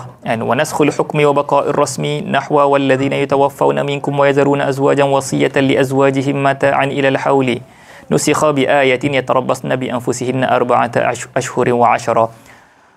Wa naskhul amrayni jami'an ma'an nahwa hadits Muslim an Aisyah radhiyallahu anha kana fima unzil 10 rada'atin ma'lumatin yuhrimna fanasakhna bi 5 ma'lumatin yuhrimna.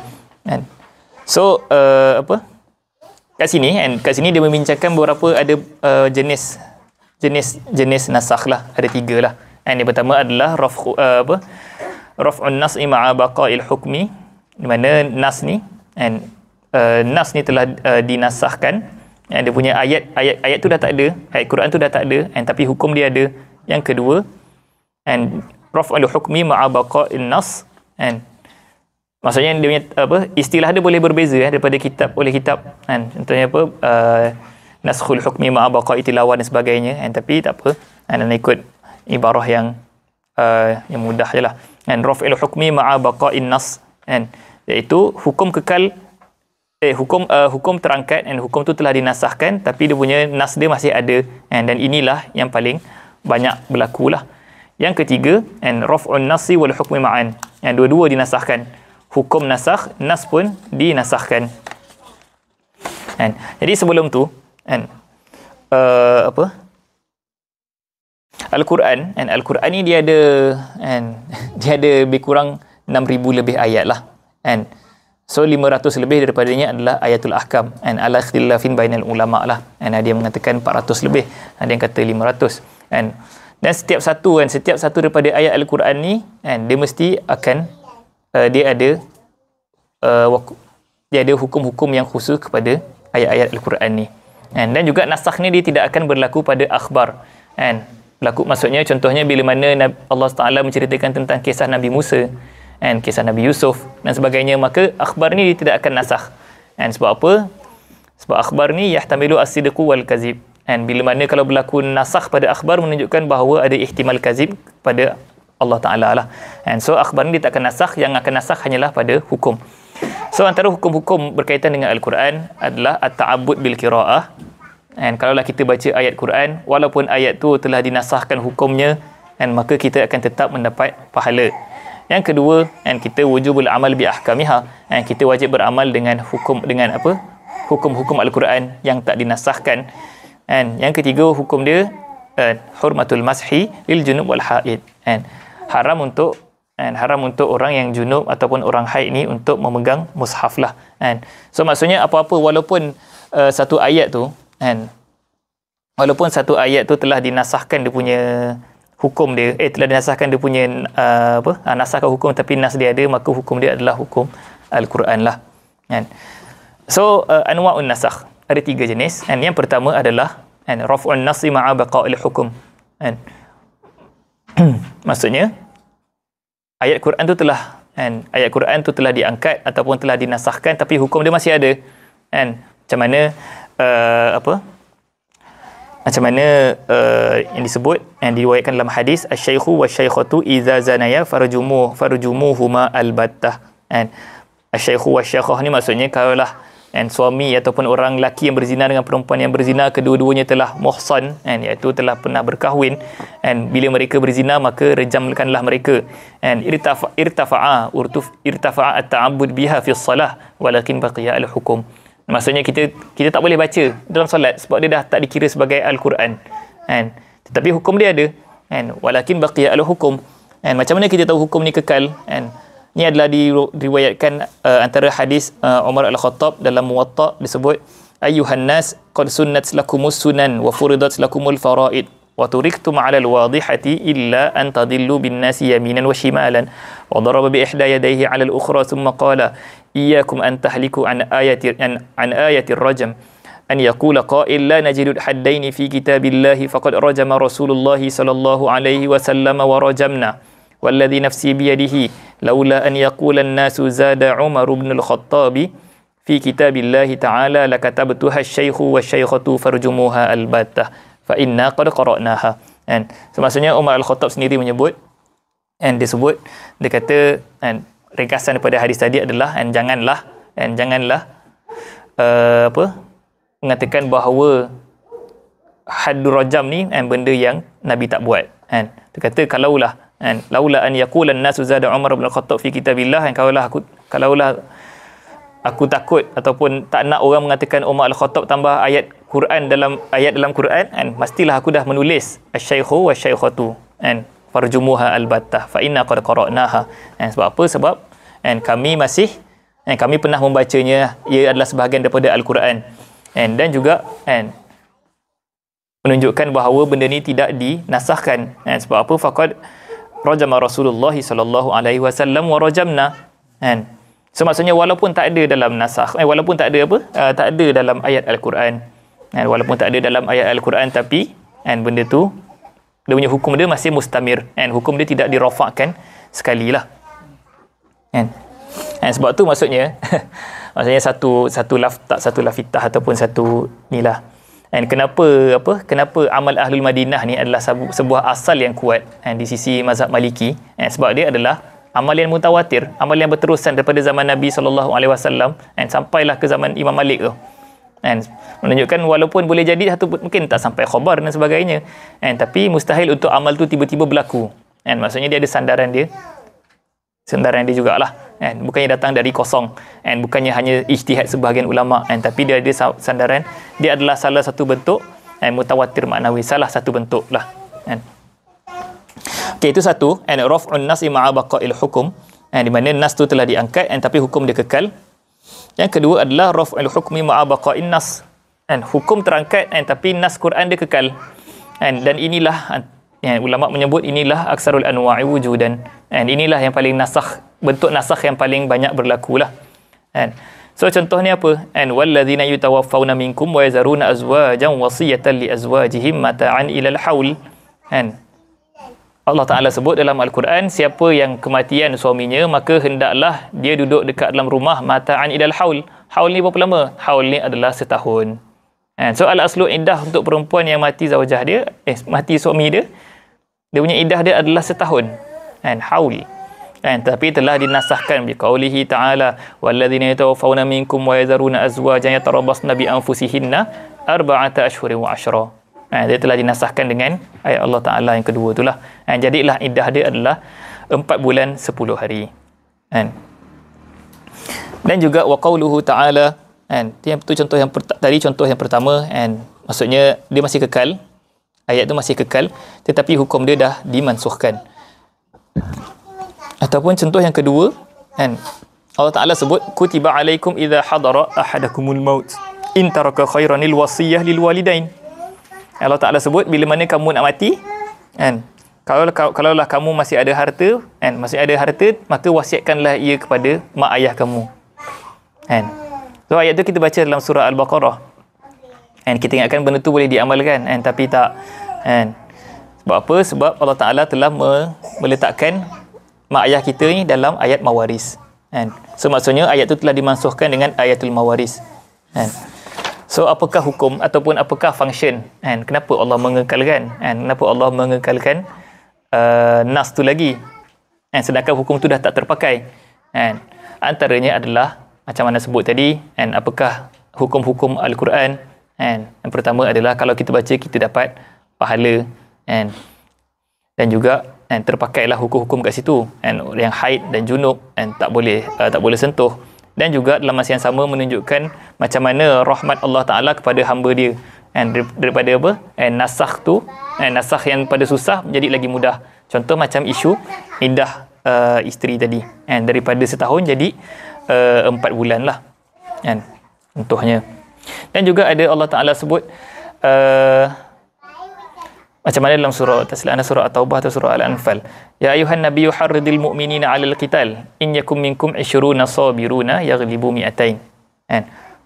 Allah Ta'ala suruh amar ataupun Allah Ta'ala menyuruh untuk mukmin bila dalam perang as-sabat amamul asyarah kan. Kalaulah kita melawan 10 orang, kita tak boleh lari kan, habislah kau kan, nasiblah kan. Selagi kalau tak sampai kekuatan 10 orang tu kan, kalau lebih, kalau kita maksudnya 100 lawan 1000 contohnya kan, kita tak boleh untuk mengalah dalam perang, kena hadap juga kan, buatlah zaman-zaman kena sabat di hadapan 10 orang kan. Tapi Allah Ta'ala sebut, kemudian datanglah takhfif kan. Allah Ta'ala sebut al-ana khaffafallahu ankum wa alima anna fikum dha'fa fa in yakum minkum mi'atun sabiratun yaghlibu mi'atain kan. So maksudnya kan, kalaulah daripada 10 didiskonkan kepada 2 lah kan. So maksudnya kalaulah 3 kali ganda, 4 kali ganda kan, maka kita boleh untuk berundur kan. So tu contoh yang contoh untuk yang inilah kan, kenapa dikekalkan ayat tu kan, supaya menunjukkan Allah antaranya adalah mazhar rahmatillah. So yang ketiga yang ketiga adalah raf'un nas'i wal hukmi ma'an kan, dua-dua terangkat kan, nas tak ada, hukum pun terangkat juga, dinasahkan juga. Contohnya adalah hadis Aisyah radhiyallahu anha an asharu rada'atin ma'lumatin fanusikhna bi khamsi ma'lumat yuhrimna kan. Maksudnya ayat yang pertama ataupun ayat dinasahkan tu menceritakan tentang berapa kali kena kenyang berapa kali untuk disusukan seorang anak tu barulah jadi anak susuan kan. Yang pertama diturunkan kata kena 10 kali kan, 10 kali tu barulah barulah menjadi anak susuan lah kan. Kemudian dinasahkan kepada 5 kan. So dua-dua ni telah dinasahkan dia punya nas dia kan. Yang 10 tu Ashrul Rada'at tadi telah dinasahkan an-nas wal hukmu ma'an kan, nas pun nasakh, hukum pun nasakh. Tapi khamsah rada'at tadi nas dia je nasakh tapi hukum dia tak nasakh kan. Dan itulah yang dipegang oleh Syafi'iyah kan, dalam 5 kali susuan lah. Okey, so seterusnya sikit lagi anda cuba habiskan sampai ke ni taksim nasakh yang simple je. So nasakh ni dia boleh berlaku dan nasakh ni dia boleh dinasahkan sama ada badal ataupun tak ada badal. Itu salah satu taksim. Taksim pertama contohnya yang kalau maksudnya dia ada ganti dia. Allah Taala sebut ma nansakh min ayatin aw nunsiha na'ti bi khairin minha aw misliha.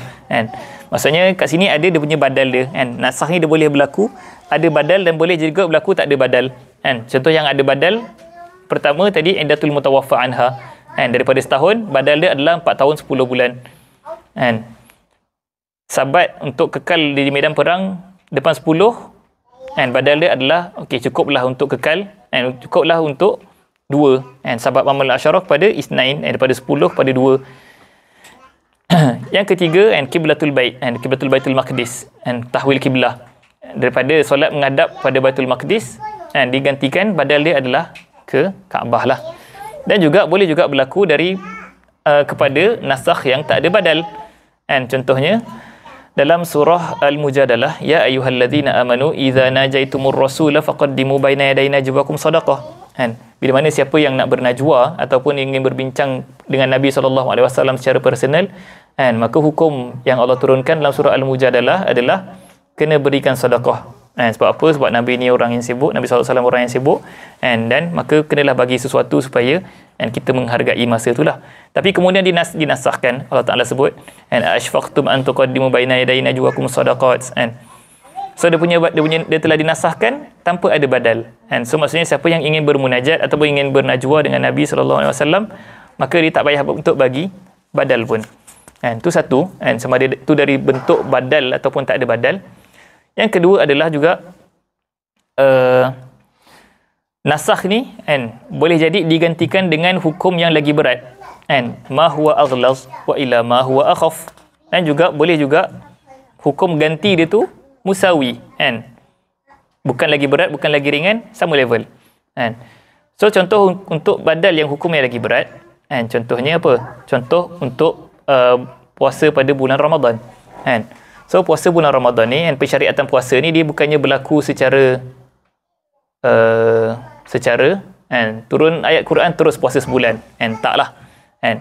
Dia turun secara tadarruj. Tushra'u shaum tadrijiyan.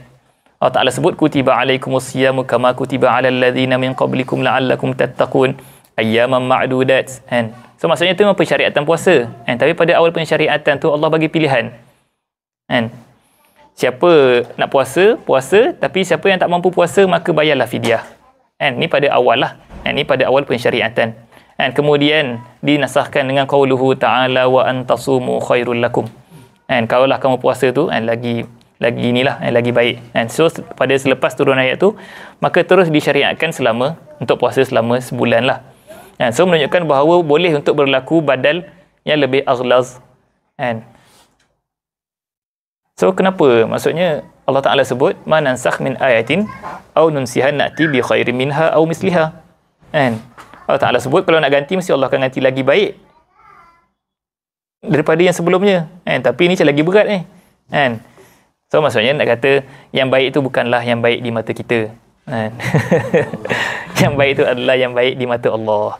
Kita puasa 30 hari, 30 hari dapat maghfirah, kita dapat Lailatul Qadar dan sebagainya. Lagilah kita dapat macam tu lah.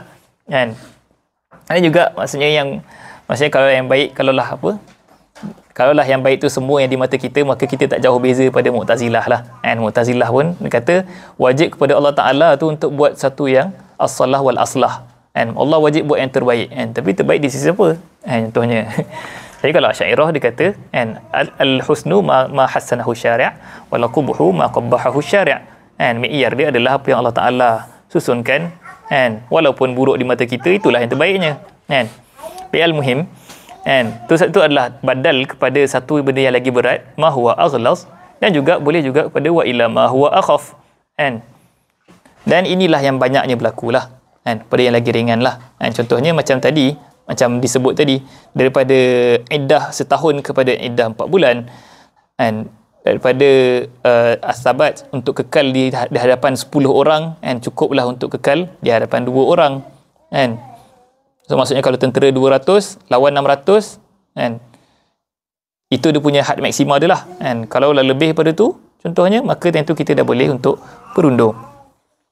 Dan juga dia juga boleh ganti pada yang musawi, sama level, sama martabat dia. Sama martabat dia, iaitu macam apa? Macam tahwilul qiblah. Sama je dia punya level dia. Satu menghadap ke Baitul Maqdis, satu menghadap ke Mekah lah. So last sekali nasakh ni dia la budda, nasakh ni tidak boleh tidak mestilah dengan tariq al-wahyu lah. Dia tak boleh dengan tariq-tariq lain lah. Sama ada ijma' atau qiyas, dia tak boleh menasahkan. Dan selepas ni untuk next insya-Allah kita akan bincang satu masalah yang panjang sikit, iaitu masalah untuk menasahkan antara kitab dan sunnah. Maksudnya nasakh ni boleh berlaku antara Quran dengan Quran, itu muttafaq alaih. Sunnah dengan sunnah muttafaq alaih. Tapi antara Quran nak menasahkan sunnah ataupun sunnah nak menasahkan Quran, kat situ ada dia punya perbincangan dia. Itu adalah perbincangan terakhir dalam bab nasakh lah. Jadi wallahu a'lam bissawab. Qul qawli hadza astaghfirullahal azim li wa lakum. Assalamualaikum warahmatullahi wabarakatuh.